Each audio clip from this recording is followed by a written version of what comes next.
আসসালামু আলাইকুম ভিউয়ার্স, আজকে আমি আপনাদেরকে ছোলা বুটের রেসিপি শেয়ার করব। রমজানে এই ছোলা বুট প্রতিদিনই আমাদের ইফতারিতে লাগে। অনেকে ঝালমুড়ি খেতে অনেক পছন্দ করে, কিন্তু এই ছোলা বুট ছাড়া ঝালমুড়ি খেতে ভালো লাগে না। তাই আমি যেভাবে বাসায় ছোলা বুট তৈরি করে থাকি সেটাই আপনাদের সাথে আজকে শেয়ার করছি। চলুন তাহলে দেখে নিই।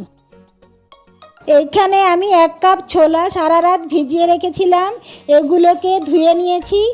এখন একটা পাত্রে প্রয়োজন মতো পানি দিয়ে ছোলাগুলোকে মিডিয়াম টু লোয়ে সামান্য লবণ দিয়ে সিদ্ধ করে নিব।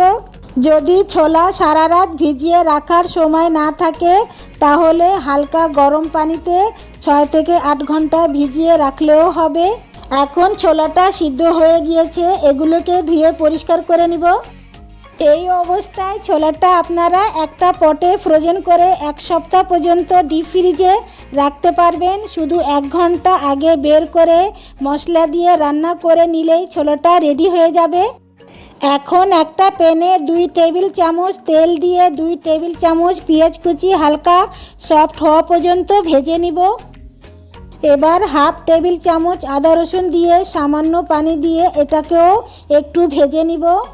এখন একে একে হাফ চামচ করে মরিচ গুঁড়া, হলুদ গুঁড়া, জিরা গুঁড়া, ধনিয়া গুঁড়া ও পরিমাণ মতো লবণ দিয়ে মশলাগুলো সব একসাথে মিক্স করে নিব। এখন সামান্য পানি দিয়ে সব মশলাগুলোকে ভালোভাবে কষিয়ে নিতে হবে। এখানে আমি অফ ক্যামেরায় একটা তেজপাতা ও একটা দারুচিনি দিয়েছি, এটা থেকে ফ্লেভারটা ভালো আসে। এবং 2টা আলুকে ছোট ছোট করে কেটে নিয়েছি, এগুলোকে মশলার সাথে মিক্স করে অল্প পানি দিয়ে ঢেকে হালকা সিদ্ধ করে নিব। হালকা সিদ্ধ হয়ে গেলে একটা মিডিয়াম সাইজের টমেটো কেটে দিয়ে দিলাম, এটা থেকে ছোলাটা মজা হয়। এখন এটাকে আলুর সাথে মিক্স করে ঢেকে কিছুক্ষণ রান্না করে নিব।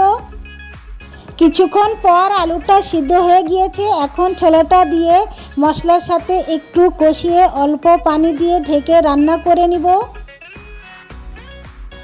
এখন এই পর্যায়ে আপনারা আলু ভেঙেও নিতে পারেন, কিন্তু আমি ভাঙছি না। এবার কয়েকটা কাঁচামরিচ, 1 টেবিল চামচ ধনিয়া পাতা কুচি এবং হাফ চামচ গরম মশলা গুঁড়া দিয়ে ভালোভাবে মিক্স করে নিব।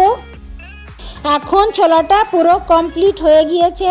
মশলাটা এরকম মাখা মাখা অবস্থায় নামিয়ে নিতে হবে, তাহলে খেতে ভালো লাগবে। তৈরি হয়ে গেল মজাদার ছোলা বুট। আশা করি আমার আজকের রেসিপিটি আপনাদের কাছে ভালো লেগেছে। যদি ভালো লেগে থাকে তাহলে অবশ্যই একটি লাইক দিবেন এবং আমার চ্যানেলটিকে সাবস্ক্রাইব করে আমার পাশে থাকবেন। আল্লাহ হাফেজ।